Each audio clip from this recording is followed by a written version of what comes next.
അല്ല,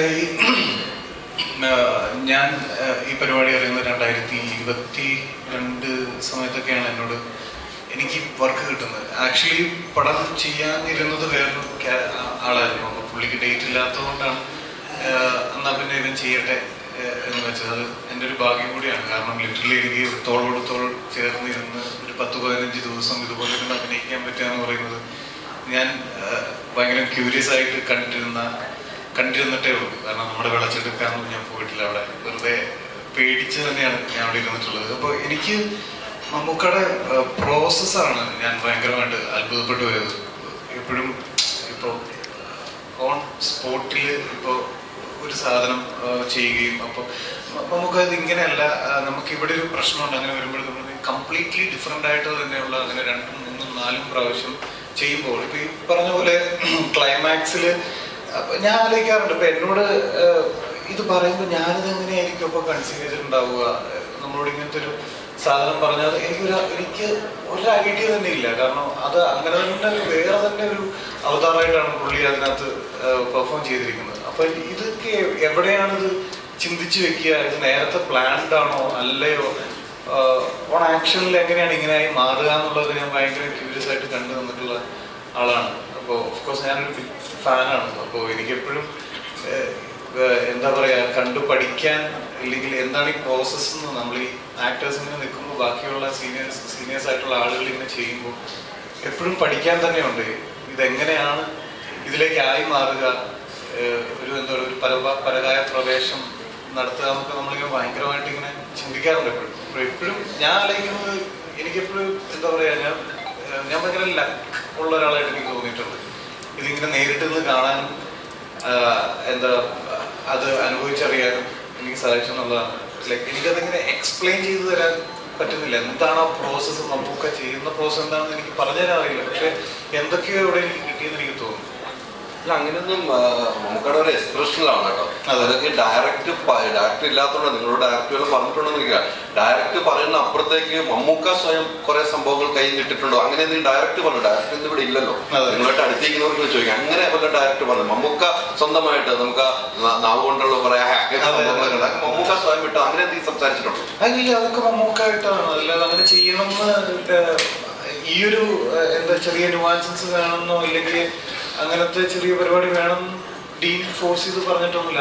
അതാ പറഞ്ഞത്, അത് ഒരു ക്യാരക്ടർ ആർട്ടിസ്റ്റ് ഡിസൈൻ ചെയ്യുന്ന സമയത്ത് എനിക്കറിയില്ല അത് എങ്ങനെയാണ് പ്രോസസ് ചെയ്യുന്നത്, എനിക്ക് മനസ്സിലായിട്ടില്ല. അപ്പൊ അത് കണ്ടു നിൽക്കാനേ പറ്റുള്ളൂ, മനസ്സിലാക്കാനോ എനിക്കറിയില്ല എങ്ങനെയാണോ ഒരാൾക്ക് അങ്ങനെ സാധിക്കാന്നുള്ളത്. ലെജൻഡായിട്ട് ഇങ്ങനെ നിൽക്കണമെന്നല്ലോ. കുറെ പഠിക്കാൻ പറ്റി. ഇത് 2019 തുടങ്ങിയ ഒരു ജേർണിയാണ്. 2019 തുടങ്ങിയ ജേർണിയാണ്. ഇപ്പൊ 2025. അപ്പൊ ഈ ഇത്രയും ഇതിന്റെ ഇടയ്ക്ക് കുറെ റിലീസ് ആവാൻ പോകുന്നതിന്റെ ഓരോ ടീച്ചർ വരുമ്പോൾ അല്ലെങ്കിൽ ഒരു പോസ്റ്റർ വരുമ്പോഴും ആളുകൾ എത്രത്തോളം എക്സൈറ്റഡ് ആയിരുന്നു. പക്ഷെ ഇത് റിലീസ് ആവുന്ന സമയത്ത് ആകുമ്പോഴേക്കും ആ ഒരു എക്സൈറ്റ്മെന്റ് ഫീൽ ചെയ്തിരുന്നതാണ്. ഓഡിയൻസ് പലപ്പോഴും ബസൂക്കയാണ്, ഇന്ന് റിലീസാവും നാളെ റിലീസാവും, അങ്ങനെ കുറെ ഡിലേ ആയി അങ്ങനെ പോയിരുന്നു. ആ എക്സൈറ്റ്മെന്റ് നഷ്ടപ്പെട്ടെന്ന് തോന്നുന്നില്ല ഇതിൽ പോയി? ഇല്ല, ഒരിക്കലും ഇല്ല. കാരണം ഇതിപ്പോ ഞാൻ ഇതിന്റെ അടിയിലുള്ള കമന്റ്സ് ഒക്കെ വിളിച്ച് പ്രൊമോഷൻസ് കുറവാണെന്നൊക്കെ പറയുന്നുണ്ട്. ഇത് ഫസ്റ്റ് ഓഫ് ഓൾ നമ്മൾ മനസ്സിലാക്കേണ്ടത് മമ്മൂക്ക പടമാണ്. നമ്മള് ബാക്കിയുള്ള സിനിമകളെ പോലെ നമുക്ക് എന്താണ് പറയുക, ഈ ഒരു ഓൺലൈൻ ക്ലിനിക്കുകളോ പരിപാടികളോ ഈ ഒരു പ്രൊമോഷൻ കാര്യങ്ങളൊക്കെ തുടങ്ങിയിട്ട് മേ ബി ഒരു 5, 6, 7 വർഷമായിട്ടുണ്ടാവുള്ളൂ മാക്സ്. അതിനു മുന്നേ 2, 3 ജനറേഷന്റെ സൂപ്പർ സ്റ്റാറാണ് അദ്ദേഹം. അപ്പൊ അദ്ദേഹത്തിന്റെ സിനിമ ഇറങ്ങുന്നതിനുള്ള നമുക്ക് ഈ സോക്കോൾഡ് പടങ്ങളിൽ കാണിക്കേണ്ടി വരുന്ന ഓൺലൈൻ ഗിമ്മിക്കിന്റെ യാതൊരു ആവശ്യമില്ല ഇവിടെ എന്നുള്ളതാണ് വാസ്തവം. രണ്ടാമത്തെ കാര്യം, എല്ലാവരും ആന്റിസിപ്പേറ്റഡ് ആണ്. എന്താണ് ആ പടം നമ്മളിപ്പോൾ സംസാരിക്കുമ്പോൾ ഞാനത് കഴിഞ്ഞ് ചെയ്തിട്ടുള്ള ഇതിലധികം പ്രൊമോഷൻസ് കൊടുത്തിട്ടുള്ള പടത്തെ കുറിച്ചൊന്നും ജനങ്ങൾ എന്നോട് ചോദിച്ചിട്ടില്ല. പക്ഷെ എന്നോട് ചോദിച്ചിട്ടുള്ളത് എൻ്റെ സുഹൃത്ത് സർക്കിളിൽ നിന്നാണെങ്കിലും ഫാമിലിയിൽ നിന്നാണെങ്കിലും ബസൂക്ക എന്നാണ് അവർക്ക് ബസൂക്കയെ കുറിച്ചാണ് അറിയേണ്ടത്. അത് നമ്മൾ പ്രൊമോഷൻ നടത്തിയിട്ടല്ല, പക്ഷെ ആളുകൾ അറിയും മമ്മൂക്കപ്പടം നോക്കി. അപ്പോൾ അതേപോലെ തന്നെ കാരണം സിനിമ ഇറങ്ങി നല്ല റെസ്പോൺസുകൾ വന്നുകൊണ്ടിരിക്കുന്നു. പക്ഷെ ഒരു സൈഡിൽ നിന്ന് ഒരു നെഗറ്റീവ് റിവ്യൂസും പോപ്പുലർ റിവ്യൂ ഇന്നലെ ഇറങ്ങിയായിരുന്നു. അപ്പം താങ്കൾക്കെതിരെ ഇപ്പൊ എനിക്ക് തോന്നുന്നു കുറച്ചുകൂടെ പേഴ്സണൽ റിവെഞ്ച് പോലെ എനിക്ക് തോന്നി. കാരണം കടയിൽ ഇറങ്ങിയ സമയത്ത് താങ്കളെ വിമർശിച്ചുകൊണ്ട് തങ്ങളുടെ പടങ്ങൾ മാത്രം ടാർഗറ്റ് ചെയ്ത് താങ്കളെ വിമർശിച്ചുകൊണ്ടൊരു റിവ്യൂ പറഞ്ഞിട്ടുണ്ടായിരുന്നു. എങ്ങനെ തോന്നിയോ? ഞാൻ റിവ്യൂ കണ്ടിരുന്നു. പക്ഷേ ഇത് പുള്ളി റിവ്യൂ ചെയ്യുന്നുണ്ടെങ്കിൽ പുള്ളിക്ക് അതിൻ്റെതായിട്ടുള്ള സ്വാതന്ത്ര്യം ഉണ്ട് ഇവിടെ എന്നുള്ളതാണ് എനിക്ക് മനസ്സിലാവുന്നത്. അങ്ങനെ ചെയ്യാം, ആക്ച്വലി ചെയ്യാം. അത് മാത്രമല്ല, പുള്ളി നെഗറ്റീവ് മാത്രമല്ല, പുള്ളി എന്നെ പറ്റി പോസിറ്റീവ് പറഞ്ഞിട്ടുണ്ട്. ബാക്കിയുള്ള പടങ്ങളിൽ, ഇപ്പോൾ പ്രണയവിലാസവും അങ്ങനെയുള്ള പടങ്ങളിലൊക്കെ പുള്ളി പറഞ്ഞിട്ടുണ്ട്. അപ്പോൾ ഞാൻ സത്യം പറഞ്ഞാൽ ഞാനത് കണ്ടുപിടിക്കാറില്ല. കാരണം ഞാനിങ്ങനെ പബ്ലിക്കിൻ്റെ ഒപ്പീനിയൻ കേട്ട് എന്താ പറയുക, പൊങ്ങുകയോ അല്ലെങ്കിൽ അവർ ഡീഗ്രേഡ് ചെയ്തിട്ട് ഞാൻ താഴുകയോ ചെയ്യാൻ നിൽക്കാറില്ല. കാരണം അങ്ങനെ ചെയ്തിട്ട് നമുക്കിവിടെ എന്താ പറയുക, യാത്ര ചെയ്തെത്താൻ പറ്റില്ലല്ലോ. ആളുകൾ എന്ത് പറയും എന്ന് ആലോചിച്ചിട്ടുണ്ടെങ്കിൽ എനിക്ക് തോന്നുന്നില്ല. കാരണം ഇപ്പോൾ ഒരു റിവ്യൂ കേട്ട് നമ്മൾ സിനിമയ്ക്ക് പോകാതിരിക്കുന്നതാണ് എപ്പോഴും നല്ലത്. പോകാൻ ആഗ്രഹിക്കുന്നുണ്ടല്ലോ. അങ്ങനെയാണെങ്കിൽ ഒരുപാട് കാര്യങ്ങൾ മിസ്സാവുകയും ഒരുപാട് കാര്യങ്ങൾ നമ്മുടെ ആൻറ്റിസിപ്പേഷൻ കൂടുകയും ചെയ്യും. അപ്പോൾ ഒരിക്കലും ഒരു റിവ്യൂ കേൾക്കാതെ നിങ്ങൾ തന്നെ പോയി പടങ്ങൾ കാണുക. നിങ്ങൾ ഈ റിവ്യൂസ് നെഗറ്റീവ് ആണെങ്കിലും പോസിറ്റീവ് ആണെങ്കിലും ഇത് കേട്ട് പടത്തിന് പോകുന്നുണ്ടെങ്കിൽ നിങ്ങളുടെ തിയേറ്റർ എക്സ്പീരിയൻസിനെ അത് വല്ലാതെ ബാധിക്കും. മാത്രമല്ല, നെഗറ്റീവ് കേട്ടിട്ടാണ് പോകുന്നുണ്ടെന്നുണ്ടെങ്കിൽ പോകാതിരിക്കുന്നത് എന്നുള്ളൊരു തീരുമാനമുണ്ടെങ്കിൽ, ഓക്കെ ഈ പടത്തിന് നെഗറ്റീവ് കേട്ടോ ഇനി ഞാൻ പോകുന്നില്ല എന്ന് വിചാരിച്ചാൽ, ഈ പറയുന്നത് ഇപ്പോൾ ബസൂക്കയാണെന്നുണ്ടെങ്കിൽ അതിൻ്റെ മമ്മൂക്കയുടെ ഇത്രയധികം നല്ല പെർഫോമൻസ് നിങ്ങൾക്ക് കാണാൻ പറ്റില്ല എന്നുള്ളതാണ് എൻ്റെ ഒരു കാര്യം എനിക്ക് തോന്നിയിട്ടുള്ളത്. ചേട്ടാ, ഇപ്പൊ ഈ നേരത്തെ പറഞ്ഞ റിവ്യൂവിന്റെ കേസില് പുള്ളി ആ റിവ്യൂ പറയുന്നതിനിടയ്ക്ക് ഒരു ഘട്ടത്തിൽ പറയുന്നുണ്ട്, ബസ്സിൽ ഇരിക്കുന്ന ഒരു മമ്മൂക്കയുടെ കഥാപാത്രം ഭയങ്കര ബുദ്ധിമാനാണ്, ബസ്സിലിരിക്കുന്ന ഒരാളോട് വെറുതെ ഈ കഥയൊക്കെ പറയുകയാണ് എന്നുള്ള രീതിയിൽ ഒരു സംഭവം പറയുന്നത്. ശരിക്കും സിനിമ കണ്ടവർക്കറിയാം എന്തുകൊണ്ടാണ് ഹക്കീം അബ്ദുൽ കഥാപാത്രത്തിനോട് മമ്മൂക്ക അങ്ങനെ ആ ഒരു കഥ പറയുന്നതെന്ന് എല്ലാവർക്കും മനസ്സിലാവും. പക്ഷേ ഈ അശ്വിൻ കോക്കിന്റെ ആ റിവ്യൂല് പറയുന്നത് എന്തിനോ വേണ്ടി പറയുന്നു എന്നുള്ളത്. അപ്പൊ എനിക്ക് തോന്നിയത് ഒന്നെങ്കിൽ പുള്ളി സിനിമ കണ്ടിട്ടില്ല, ആരോ പുള്ളിക്ക് അത് ടെക്സ്റ്റ് ചെയ്യുകയോ അല്ലെങ്കിൽ കണ്ടവരാരെങ്കിലും പറഞ്ഞു കൊടുത്തോ ആകാനാണ് സാധ്യത. അല്ലെങ്കിൽ പുള്ളിക്ക് ആ പോർഷൻ മനസ്സിലായത്. പക്ഷെ മനസ്സിലാകാൻ അങ്ങനെ വഴിയില്ല. കാരണം അത്രയും ഒരു മുതിർന്ന ഒരാൾക്ക് അത് കണക്ട് ആയില്ലെന്ന് പറയുമ്പോൾ എന്തോ ഒരു മിസ്റ്റേക്ക് തോന്നി. ഏകദേശം ആ 4.29 സെക്കൻഡ് ആ വരുന്നത് ഞാൻ പ്രത്യേകിച്ച് അത് ശ്രദ്ധിച്ചു. പിന്നെ റിപ്പീറ്റ് അടിച്ചു. ഞാൻ കേട്ട കുഴപ്പമാണെന്ന് പറയാൻ വേണ്ടി റിപ്പീറ്റ് ചെയ്തപ്പോഴും പുള്ളി അതിനകത്ത് പറയുന്നത് വെറുതെ ഒരു യാത്രക്കാരനോട് കുറെ കഥകൾ പറയുന്നു എന്നാണ്. ഫസ്റ്റ് ഓഫ് ഓൾ, എൻ്റെ ക്യാരക്ടറിനോട് മമ്മൂക്ക ഈ കാര്യങ്ങൾ പറയുന്നതിനൊരു കാരണമുണ്ട്. എന്തുകൊണ്ടാണ് പുള്ളി മൈന്യൂട്ടായിട്ട് സബ് കോൺഷ്യസ്ലി പുള്ളി എനിക്ക് കഥ പറയാൻ പറ്റില്ല, അപ്പോൾ ഇൻഫ്ലുവൻസ് ചെയ്യാൻ ശ്രമിക്കുന്ന തരത്തിലാണ് നമുക്കിത് സ്ക്രിപ്റ്റ് കിടക്കുന്നത്. എന്നാലേ അത് വർക്കാവുള്ളൂ. ഫസ്റ്റ് ഓഫ് ഓൾ അതിന് കാരണമുണ്ട്, അതെനിക്ക് ഇവിടെ റിവീൽ ചെയ്യാൻ പറ്റില്ല. രണ്ടാമത്തെ കാര്യം എന്ന് പറഞ്ഞിട്ടുണ്ടെങ്കിൽ, സിനിമയിൽ നമ്മൾ ലോജിക്ക് നോക്കരുത് എന്നുള്ളതാണ്. അതുകൊണ്ടാണ് അത് സിനിമയാണോ, ഇല്ലെങ്കിൽ നമുക്കൊരു ഡോക്യുമെന്ററിയോ ഇല്ലെങ്കിൽ വേറെ എന്തെങ്കിലും ചെയ്താൽ പോലെ. സിനിമ എന്ന് പറയുന്നത് ലോജിക്കിന് അത്രയും കൊടുക്കേണ്ട പ്രാധാന്യം അത്രേ ഉള്ളൂ. പക്ഷെ ശരിക്കും അതിന്റെ ഒരു ലോജിക്ക് പ്രശ്നമാണെന്ന് എനിക്ക് തോന്നിയില്ല. ഞാൻ പറഞ്ഞ ഈ കാര്യത്തിനല്ല, ഞാൻ രണ്ടാമത് വേറൊരു പോയിന്റായിട്ട് പറഞ്ഞതാണ്. ഈ പറഞ്ഞ കാരണത്തിന് പുള്ളി അതങ്ങനെ പറഞ്ഞിട്ടുണ്ടെങ്കിൽ അതിന് കാരണമുണ്ട് എന്നുള്ളതാണ്. നമ്മുടെ മര്യാദയ്ക്ക് സിനിമ കണ്ടിട്ടുള്ള ആളുകൾക്ക് മനസ്സിലാവാൻ പറ്റും അതിന് കാരണമുണ്ട്. കേട്ടായിരുന്നോ? അത് ഞാൻ കേട്ടായിരുന്നു. ഈ പറഞ്ഞ ശ്രദ്ധിച്ചോ?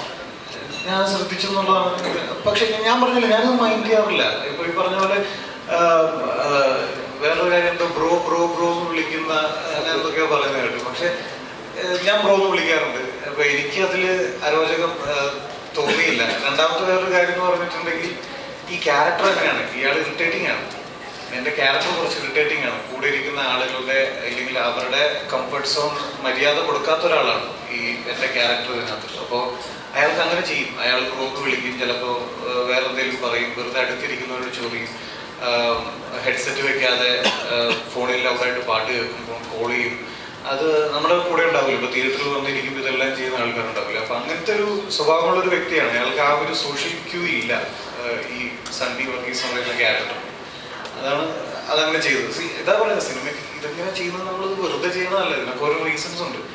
എന്നാലേ അയാളെ അങ്ങനെ രീതിയിൽ നമുക്ക് പോർട്രേറ്റ് ചെയ്താലേ സിനിമയിൽ അത് ലാൻഡ് ആവുള്ളൂ. അതുകൊണ്ടാണ് അങ്ങനെ നമ്മൾ പ്ലേസ് ചെയ്തിരിക്കുന്നത്. ഇപ്പോൾ ഒരാളുടെ അഭിപ്രായം റിവ്യൂ ഈ രീതിയിൽ നെഗറ്റീവ് ആയിക്കോട്ടെ പോസിറ്റീവ് ആയിക്കോട്ടെ പറയാനുള്ള സ്വാതന്ത്ര്യം ഓരോരുത്തർക്കും ഉണ്ട്. പക്ഷേ ഈ സിനിമയെ കൃത്യമായി മനസ്സിലാക്കാതെ വെറുതെ ജഡ്ജ് ചെയ്യുന്നത് ഒരു മോശം പരിപാടിയായിട്ട്.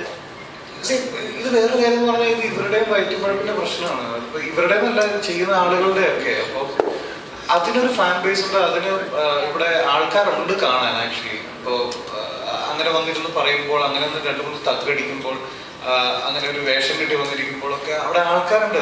അത് വേറെ തന്നെ ഒരു എന്റർടൈൻമെന്റ് ഏരിയയായി മാറിയിട്ടുണ്ട് ഇപ്പോൾ. അപ്പൊ അത് സിനിമയെ ബാധിക്കും എന്നുള്ളതിൽ എനിക്ക് യാതൊരു വിശ്വാസമില്ല. തീർച്ചയായിട്ടും സിനിമയെ ബാധിക്കില്ല. കാരണം ആളുകൾ ഇപ്പൊ മണ്ടന്മാരല്ലോ. കാരണം ഇത്രയും പേര് റിവ്യൂ കണ്ടിട്ടാണ് സിനിമയ്ക്ക് പോവുക. അപ്പൊ നമ്മൾ ഇപ്പൊ എനിക്ക് എന്തെങ്കിലും കാണുന്നുണ്ടെങ്കിൽ ഞാൻ പോയി കാണുന്നുണ്ട്, എനിക്കൊരു അഭിപ്രായം ഉണ്ടാക്കും. അതാണ് നമ്മൾ ചെയ്യേണ്ടത്. അതാണ് നമ്മുടെ ഒരു എന്താണ് പറയാ വാല്യൂ എന്ന് പറയുന്നത്, ഒരു മനുഷ്യന്റെ വാല്യൂ. ഇപ്പൊ ഒരാളുടെ അടുത്ത് വന്ന് പുറത്ത് വേറെ എന്തോ നടക്കുന്നു പറയാൻ ഞാനത് വിശ്വസിച്ച് ഇവിടെ പറയുള്ളൂ. ഞാൻ പോയി നോക്കി എനിക്ക് ധാരണ ഉണ്ടെങ്കിലല്ലേ ഞാനത് ഷെയർ ചെയ്യാവുള്ളൂ. അപ്പോൾ തീർച്ചയായിട്ടും പടം കണ്ട അഭിപ്രായം എടുക്കുക എന്നുള്ളതാണ് ചെയ്യേണ്ട ഒരു കാര്യം. ബാക്കി നെഗറ്റിവിറ്റി ഒന്നും ബാധിക്കില്ല. ചേട്ടാ, ഈ പറഞ്ഞ കലോട്ടന്നീസ് എന്ന് പറഞ്ഞ വ്യക്തിയുടെ ഒത്തിരി സ്ക്രിപ്റ്റിൽ അഭിനയിച്ചിട്ടുണ്ട് അല്ലെ? നല്ല ഹിറ്റുകൾ നൽകിയ ഒരു വ്യക്തിയാണ്. നല്ല ഹിറ്റുകൾ നൽകി. അദ്ദേഹത്തിന്റെ മകന്റെ ഒപ്പം വേറൊരു സിനിമ സംവിധാനത്തിൽ അദ്ദേഹത്തിന്റെ സ്ക്രിപ്റ്റിലും അഭിനയിക്കുന്നു. രണ്ട് എക്സ്പീരിയൻസ് ആണ്. അച്ഛന്റെ സ്ക്രിപ്റ്റിൽ അഭിനയിച്ചു, ഇപ്പൊ മകന്റെ സ്ക്രിപ്റ്റിൽ. അപ്പൊ ജനറേഷനാണ് ഞാൻ ആലോചിക്കുന്നത് ഭവിച്ചേട്ടന്റെ ആ എക്സ്പീരിയൻസ്. അച്ഛന്റെ കൂടെ അഭിനയിച്ചപ്പോഴും മകന്റെ കൂടെ അഭിനയിച്ചപ്പോഴും അച്ഛന്റെ സ്ക്രിപ്റ്റ്, മകന്റെ സ്ക്രിപ്റ്റും ഡയറക്റ്റും എങ്ങനെയായിരുന്നു എക്സ്പീരിയൻസ്? അത് അച്ഛൻ്റെ കൂടെ അഭിനയിച്ചത് ഏറ്റവും കൂടുതൽ ഉപ്പുകണ്ട പ്രദേശം സിനിമയാണ്. ഭയങ്കരമായിട്ട് എപ്പോഴും ആൾക്കാർ മനസ്സിൽ കണ്ടിരിക്കുന്നത്. അത് ഒരുപാട് സിനിമകൾ, കമ്പോളം, പല സിനിമകളുണ്ട്. അപ്പോൾ എന്നെ സംബന്ധിച്ചുള്ള ഈ ജനറേഷൻ ഗ്യാപ്പ് എനിക്ക് ഒരിക്കലും ഫീൽ ചെയ്തിട്ടില്ല. കാരണം നമ്മൾ ഒരുപാട് ട്രാവൽ ചെയ്യും, ഒരുപാട് ആൾക്കാരോട് സംസാരിക്കും, ഒരുപാട് ആൾക്കാരോട് ഇന്ററാക്ട് ചെയ്യും. പിന്നെ നമ്മൾ ഈ ലോകം കണ്ടു തന്നെ ഇരിക്കുകയാണ്. നമ്മളൊരു ജനറേഷൻ കഴിഞ്ഞ് കിടന്ന് ഉറങ്ങുന്നില്ല. അപ്പോൾ ഇത് കണ്ട് നമ്മൾ വീണ്ടും മനസ്സിലാക്കി പുതിയ ജനറേഷൻ ആണെങ്കിലും പഴയ ജനറേഷൻ ആണെങ്കിലും ഏത് ജനറേഷൻ ആണെങ്കിലും എനിക്ക് തോന്നുന്നത് മനുഷ്യൻ്റെ സൈക്കോളജി എന്ന് പറയുന്നത് അവൻ എപ്പോഴും അവൻ്റെ മനസ്സിൽ സെൻറ്റിമെൻറ്റ്സും സ്നേഹവും വാത്സല്യവും വെറുപ്പും വിദ്വേഷവും ഒരുപാട് അസൂയയും എല്ലാ നല്ല ഗുണങ്ങളും മോശം ഗുണങ്ങളും ഉണ്ടാവും. അത് ഏത് തലമുറയിലും അതുണ്ടാവും. അല്ലെങ്കിൽ നമ്മളൊക്കെ ഒരു 10, 200, 300 വർഷം കഴിയുമ്പോൾ റോബോട്ടായി പോകും, without any feelings. I don't believe in generation gap. എനിക്കത് ഫീൽ ചെയ്യുന്നില്ല. ഒന്നാമത് ഈ പിന്നെ ടീനും ഒക്കെ ആണെങ്കിലും അതുപോലെ ഇപ്പോഴത്തെ പുതിയ തലമുറയിലെ പല ഡയറക്ടേഴ്സും തമിഴിലും തെലുങ്കിലും കന്നഡത്തിലും മലയാളത്തിലും ഒക്കെ നമ്മുടെ സിനിമ കണ്ട് വളർന്ന ആൾക്കാരാണ്. അപ്പോൾ ആ ഒരു സ്നേഹം എപ്പോഴും ഉണ്ടാവും, ഒരു റെസ്പെക്റ്റ് ഉണ്ടാവും. അപ്പോൾ ആ ഒരു ഡിസ്റ്റൻസ് ഒരിക്കലും ഫീൽ ചെയ്യുന്നില്ല. പിന്നെ ഇത് വലിയൊരു ഭാഗ്യമല്ലേ, അച്ഛൻ്റെ സ്ക്രിപ്റ്റിൽ അഭിനയിക്കുക, വീണ്ടും മകൻ്റെ സ്ക്രിപ്റ്റിൽ അഭിനയിക്കുക, ഇനി ജിനുവിൻ്റെ മകൻ്റെ സ്ക്രിപ്റ്റിൽ അഭിനയിക്കാൻ പറ്റുമെന്ന് വിചാരിക്കട്ടെ. ബാബുച്ചേട്ടാ, ഇപ്പൊ ബാബുച്ചേട്ടൻ എന്ന് പറഞ്ഞാൽ നമുക്ക് മനസ്സിൽ വരുന്ന ഒരു ആക്ഷൻ ഫിഗറാണ്, ഒരു ആക്ഷൻ നായകൻ എന്നുള്ള ലെവലിൽ തന്നെയാണ്. അപ്പൊ ഇന്ന് മലയാള സിനിമയിൽ നടക്കുന്ന ഒരു ആക്ഷൻ പാറ്റേൺ ഉണ്ടല്ലോ. അപ്പൊ പ്രത്യേകിച്ച് മമ്മൂക്ക ചെയ്യുന്ന ഒരു പ്രത്യേക സ്വാഗ് ഉണ്ട് ചെയ്യുന്നത്. ഈ സിനിമയിൽ പ്രത്യേകിച്ച് കയ്യിൽ വീണ ഒരുപാട് രംഗങ്ങളുണ്ട്. ചേട്ടന്റെ പെർസ്പെക്റ്റീവ് നോക്കുമ്പോൾ എങ്ങനെയുണ്ട് ആ ഒരു ആക്ഷൻ, മമ്മൂക്ക എന്നൊരു ആക്ഷൻ നോക്കുമ്പോൾ? വളരെ നന്നായിട്ടുണ്ട്. കാരണം മമ്മൂക്കയുടെ ഒരു സ്റ്റൈലുണ്ട്. ആ ഒരു സ്റ്റൈലിൽ അത് ഓരോ ആർട്ടിസ്റ്റും അത് ചെയ്യുന്നൊരു സ്റ്റൈലാണ്. ആ സ്റ്റൈൽ ആൾക്കാർക്ക് ഇഷ്ടപ്പെടുമ്പോഴാണ് ആ ആർട്ടിസ്റ്റിൻ്റെ ഒരു സക്സസ് എന്ന് പറയുന്നത്, അല്ലെങ്കിൽ കൈഡി കിട്ടുന്നത്. നമുക്ക് അത് വളരെ നന്നായിട്ട് ചെയ്തിട്ടുണ്ട് ആ ചെയ്ത സംഭവങ്ങളൊക്കെ. അതുപോലെ ഈ ഒരു ഇത്രയും നാൾ കഴിഞ്ഞിട്ടും അത് കീപ്പപ്പ് ചെയ്യുന്ന ഒരു സംഭവം വളരെ അത്ഭുതാവകമാണ്.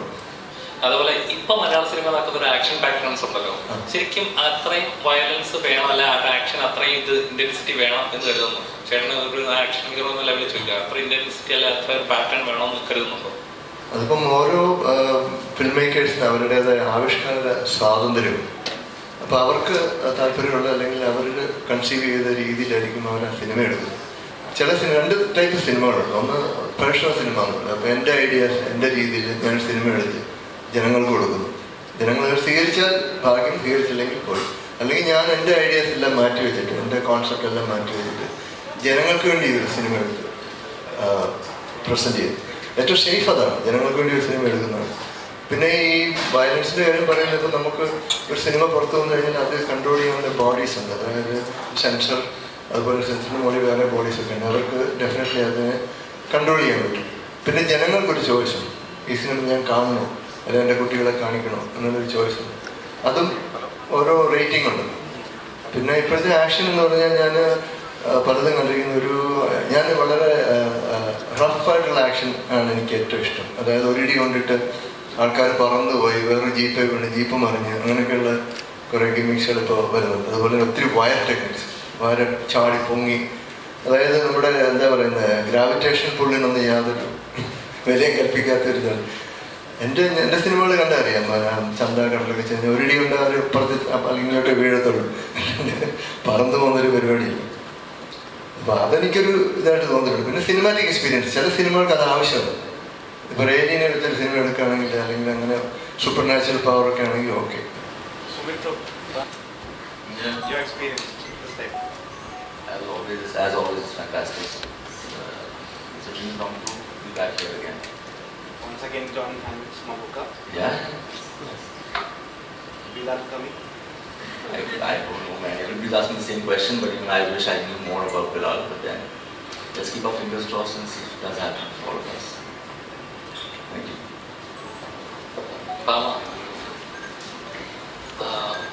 ഇവിടെ സ്ട്രേറ്റ് ഈ സിനിമയിൽ മമ്മൂക്കെ പോലെ തന്നെ അത്രത്തോളം കോൺട്രസ്റ്റ് അല്ല സ്വാഗതമുള്ള ഒരാളാണ് ജീവിയും അദ്ദേഹത്തിന്റെ കൂടെ കോമ്പോ ഉണ്ടായിരുന്നത്.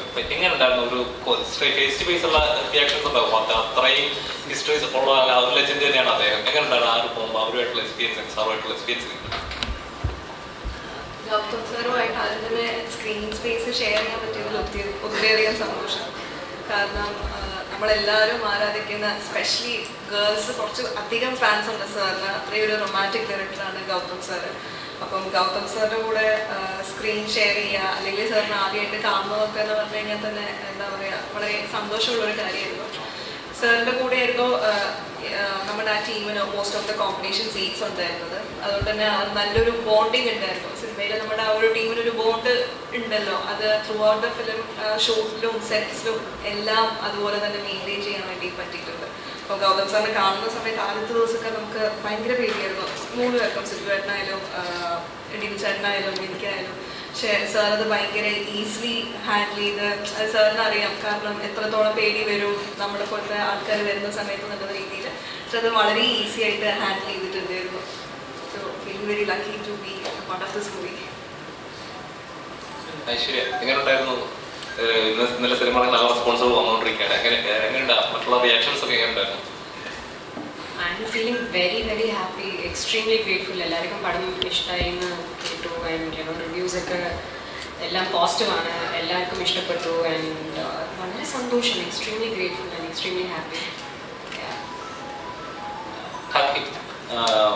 ഒരു ചോദ്യം ചോദിക്കണം. അതിപ്പം നോർമലി സോഷ്യൽ മീഡിയയിൽ ഇപ്പം കുറച്ച് തിയേറ്ററിലൂടെ വന്ന് താരങ്ങളായ ആറാട്ടണ്ണൻ, പെരേര, അങ്ങനത്തെ കുറച്ച് പേരുണ്ട്. അപ്പം സിനിമാക്കാരെന്നെ പറയുന്നത് ഇങ്ങനെയുള്ളവർ പ്രൊമോട്ട് ചെയ്യുന്നു, മീഡിയാസ് ഇങ്ങനെയുള്ളവർ പ്രൊമോട്ട് ചെയ്യാൻ പാടില്ല, സിനിമ ദോഷം ചെയ്യുന്നുണ്ട് എന്ന്.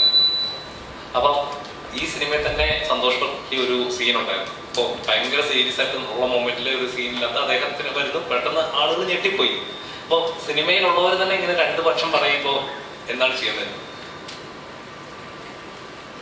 അത് ഡയറക്ടറുടെ കോളാണ്. അത് എനിക്ക് എന്തുകൊണ്ടെന്ന് അതെന്താ എങ്ങനെയാണ് ഇവിടെ വന്നതെന്നുള്ളത്. പക്ഷെ ഞാൻ ഭയങ്കരമായിട്ട് എൻജോയ് ചെയ്തൊരു മൊമെന്റ് ആയിരുന്നു.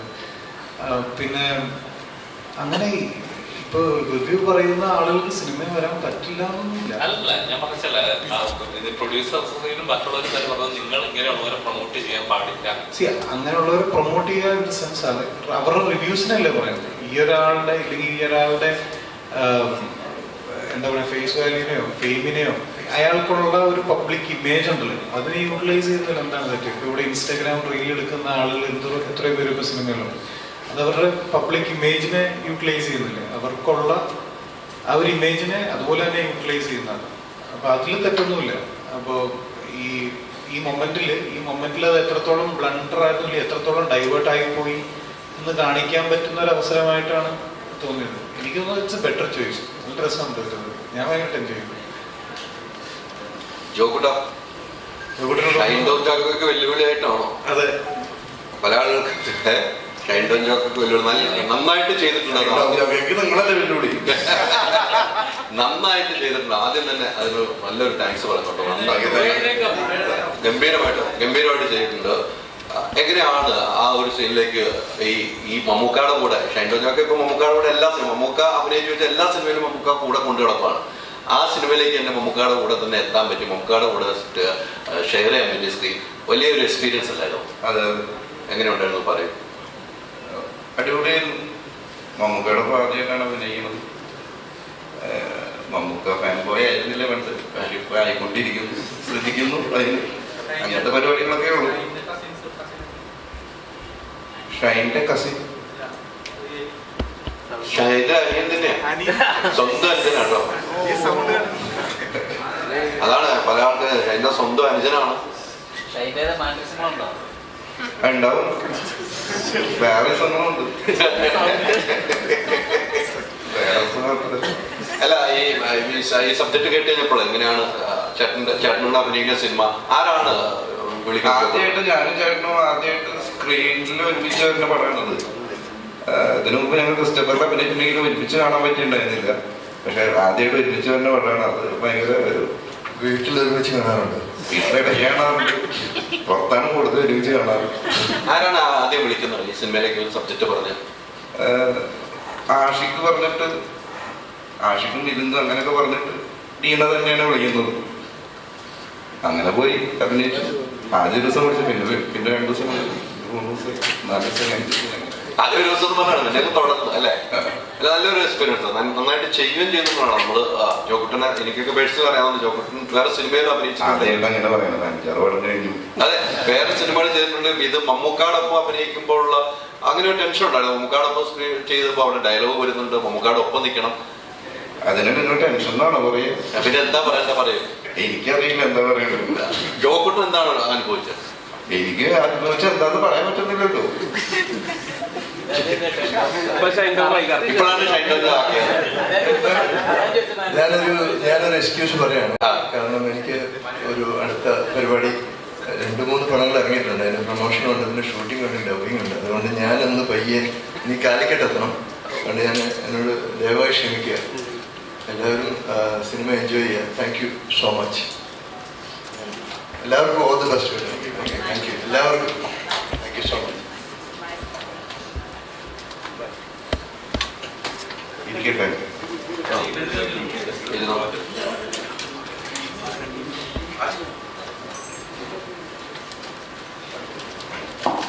മോനെ ജീവിതത്തിൽ ഗെയിം കളി ഉണ്ടോ? മോൻ ഇതിനകത്ത് എങ്ങനെയാണ് ജീവിതത്തിൽ ഗെയിം കളിയൊക്കെ എങ്ങനെയാണ്? ഈ സിനിമ കണ്ടപ്പോൾ അഡിക്റ്റ് ആയോ? ഇല്ലില്ല, എനിക്ക് ഗെയിം കളിക്കാൻ നല്ല ഇഷ്ടമാണ്. അപ്പൊ ഇതിന് അങ്ങനെ ഒരു റോഡ് കിട്ടിയപ്പോൾ നല്ല രസമായിരുന്നു ചെയ്യാൻ. ജോയ്സ്റ്റിക്കിൽ നല്ല അത്യാവശ്യം ചെയ്യാനൊക്കെ ഉണ്ടല്ലോ. ഞാനിങ്ങനെ ഒരു നവർത്തിക്കൊണ്ടൊക്കെ ഇരുന്നത് നല്ല രസമായിട്ട് സ്ക്രീനിൽ കാണാറുണ്ട്. വലിയ സന്തോഷമുണ്ട്. സിനിമ കണ്ടു കഴിഞ്ഞപ്പോൾ ഈ ഷൂട്ടിംഗ് സമയത്ത് പേരൻസ് ഒക്കെ എപ്പോഴും ഉണ്ടായിരുന്നു. സിനിമ കണ്ടു കഴിഞ്ഞപ്പോൾ എന്താണ് പറഞ്ഞത്? സിനിമ കണ്ടു കഴിഞ്ഞപ്പോൾ അച്ഛനമ്മയൊക്കെ നന്നായിട്ടുണ്ട് പറഞ്ഞു. എല്ലാവരും നന്നായിട്ടുണ്ട് എന്ന് പറഞ്ഞു. ഇത്തിരി എള്ളിച്ച കൂടി മമ്മൂട്ടിയുടെ കൂടെ ഒരു നല്ലൊരു റോള് ചെയ്യാൻ പറ്റി.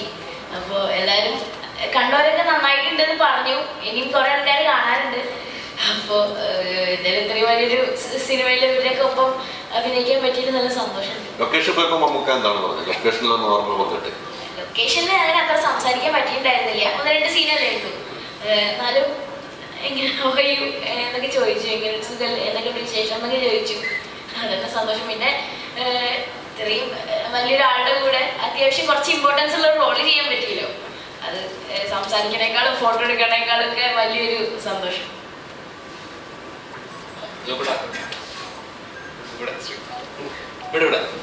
അപ്പോൾ നമ്മുടെ ഷൈൻജിന്റെ സിനിമകളിലെ ഒരു പാറ്റേൺ നോക്കി അറിയാം. പുള്ളിക്കാരൻ ചെയ്തു വെക്കുന്ന ഒരു പ്രത്യേക ഒരു സ്വാഗ് ഉണ്ട്, അല്ലെങ്കിൽ പുള്ളിക്കാരൻ ഒരു ആക്ഷന്റെ രീതികളൊക്കെ ഉണ്ടാവും.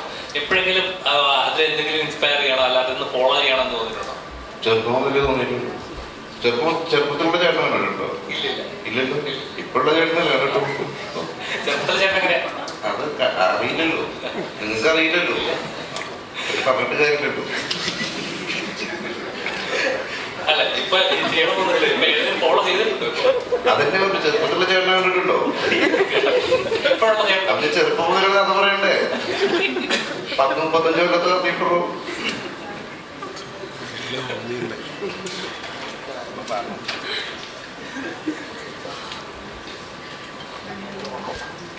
നമ്മുടെ എഡിറ്റർ വരുന്നുണ്ട്.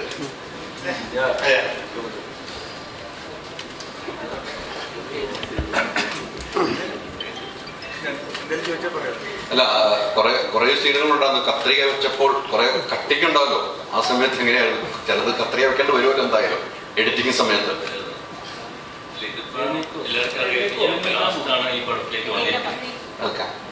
ഈ പടത്തിലേക്ക് ലാസ്റ്റാണ് വന്നത്. നിഷാദാണ് ആദ്യം എഡിറ്റ് ചെയ്തത്. അതെ അതെ. അപ്പോൾ ഓൾറെഡി ഒരു ലൈനൊക്കെ ഉണ്ടായിരുന്നു. ലാസ്റ്റ് വന്നുകൊണ്ട് ഞാൻ 25 കൊല്ലമായിട്ട് വേറെ സോഫ്റ്റ്വെയറിലാണ് എഡിറ്റ് ചെയ്തുകൊണ്ടിരുന്നത്, ഹാബിറ്റിലാണ്.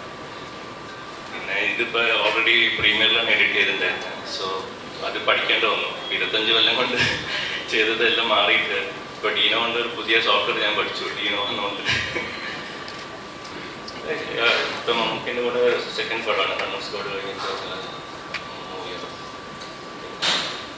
ക്യാമറയിൽ മുമ്പിൽ ആദ്യമായിട്ടാണ് നിൽക്കുന്നത്. അതിൻ്റെ ഒരു ടെൻഷനുണ്ട്. നിഷാദ് ചെയ്തു വെച്ചതാണല്ലോ നമുക്ക്. നിഷാദ് ഇപ്പോൾ ഇല്ല, യാത്ര പോയിരുന്നു. നിഷാദിന്റെ ഒരു ഓർമ്മകളാണല്ലോ ഈ സിനിമ. നമുക്ക് എഴുതി കാണിക്കുമ്പോൾ തുടക്കത്തിൽ എഴുതി കാണിക്കുകയാണ്. അപ്പോൾ നിഷാദിന് നമ്മുടെ ഓർമ്മയിലേക്ക് വരാണ്. നിഷാദിന് ശേഷം താങ്കൾക്കൊരു വേദന ഉണ്ടാവുള്ളൂ. നിഷാദ് തുടങ്ങി വെച്ചതിലേക്ക് പോകുമ്പോൾ അതെങ്ങനെയാണ് താങ്കളൊന്ന് അഡ്ജസ്റ്റ് ചെയ്ത് പോകാൻ കഴിയുന്നത്? ഇത് ഓൾറെഡി ചെയ്ത് ഇപ്പോൾ നിഷാദ് ചെയ്തത് ഒരു ഐഡിയ വെച്ചിട്ടായിരിക്കില്ല ഓൾറെഡി ഫൈനലായിട്ട് ചെയ്യണം. അപ്പം അത് ലാസ്റ്റ് കുറേ പ്ലാൻസ് ഉണ്ടായിരുന്നു നിഷാദിന് ഇങ്ങനെ ചെയ്യണം. പക്ഷെ അതൊന്നും ചെയ്യാൻ പറ്റിയില്ല. പിന്നെ ഇപ്പം ഞാൻ ചെയ്യുമ്പോൾ പിന്നെ എൻ്റെ ഐഡിയ വെച്ചിട്ടാണ് ചെയ്യാൻ പറ്റുള്ളൂ. അങ്ങനെ ചിലത് നിഷാദ് വെച്ച പോർഷൻസ് ഒക്കെ നല്ലതാകുമ്പോൾ അതന്നെ വെച്ചിട്ടുണ്ട്. അങ്ങനെയാണ് ചെയ്തിട്ടുണ്ട്. ഫൈനലി ഫിലിം എന്തായാലും ഒരു ടീം വർക്കാണല്ലോ. എല്ലാവരുടെയും ഇൻപുട്സും എല്ലാം ഉണ്ട്. അത് ചെയ്ത് വന്നപ്പോൾ എല്ലാവരും ആക്സെപ്റ്റ് ചെയ്തു എന്ന് വിചാരിക്കുന്നു.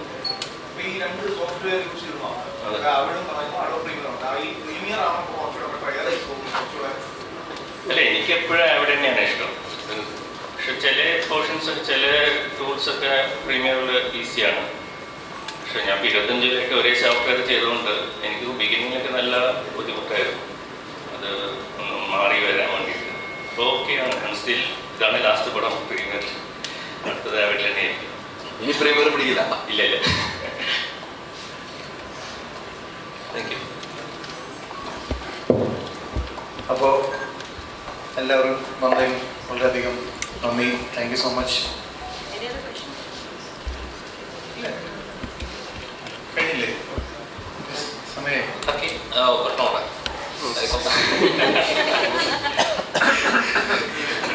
അതായത് ഇപ്പം ഒരു കുറച്ചും കൂടെ പറയുന്നുണ്ടല്ലോ ആവിഷ്കാര സ്വാതന്ത്ര്യം എന്നുള്ള സാധനം. അപ്പം ഒരു കലാകാരനെ സംബന്ധിച്ച് വളരെയധികം പ്രധാനപ്പെട്ട ഒരു കാര്യമാണ് ആവിഷ്കാര സ്വാതന്ത്ര്യം.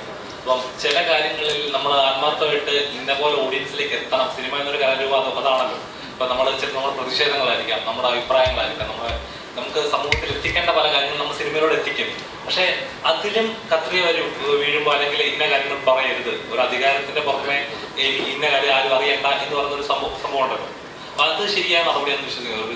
തീർച്ചയായിട്ടും അല്ല. എല്ലാവർക്കും ഇപ്പോൾ എപ്പോഴും ഒരു എന്താ പറയാ, ഏത് വലിയ തിരുത്തലുകൾ ഉണ്ടാകുമ്പോഴും ഇപ്പോൾ രാഷ്ട്രീയപരമായിട്ടാണെങ്കിലും വലിയ എംപയറുകൾ പൊളിഞ്ഞു വീഴുന്നതിനും പ്രധാന കാരണം അവിടെ ഉണ്ടായിട്ടുള്ള നാടകങ്ങളും എന്താണ് പറയുക, അല്ലെങ്കിൽ സംഗീതങ്ങളൊക്കെ തന്നെയാണ് ഇപ്പോൾ സിനിമയും. അപ്പോൾ തീർച്ചയായിട്ടും അത് രാജാവ് നഗ്നനാണെങ്കിൽ നഗ്നനാണെന്ന് തന്നെ വിളിച്ചു പറയാനുള്ള ചങ്കൂറ്റം ഇവിടെയുള്ള കലാകാരന്മാർക്ക് വേണം. ഇഷ്ടം പോലെ ഉണ്ടല്ലോ. ഇപ്പോൾ റീസെന്റ് ഇറങ്ങിയ സിനിമകളൊക്കെ നമുക്കറിയാമല്ലോ. അല്ല, അതില് കാര്യമില്ല. പറഞ്ഞു കത്രിക വീഴുമ്പോൾ അത് ആരാണ് ഇവിടെ തെറ്റുകാരെന്ന് അവർ തന്നെ വിളിച്ചു പറയും പോലെയാണ് എനിക്ക് തോന്നുന്നത്. എനിക്കത് ഫീൽ ചെയ്യുന്നു. ഇല്ല. അല്ല, ഞാൻ എൻ്റെ പേഴ്സണൽ ഒപ്പീനിയനാണ് പറഞ്ഞത്. ഇത് ചർച്ച ചെയ്ത് പറഞ്ഞതല്ല. അപ്പൊ അങ്ങനെ ഉണ്ടാവണം. രാജുവേട്ടൻ്റെ ഒരു പുതിയ പടം വരുന്നു, നോബഡിന്റെ പൂജ കഴിഞ്ഞ അതിന്റെ ഒരു എന്താണ്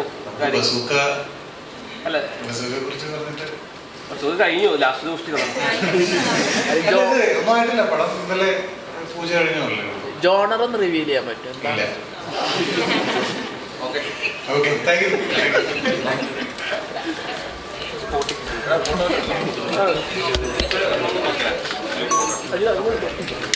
ഫ്രണ്ട് എണീക്കില്ലേ? നിന്നാ പറയടാ.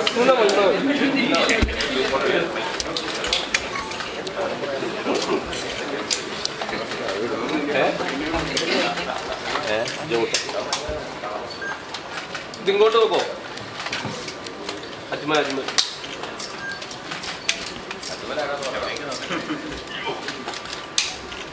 നോക്കല്ലേ?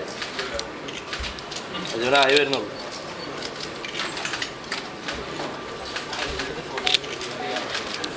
ഓക്കെ.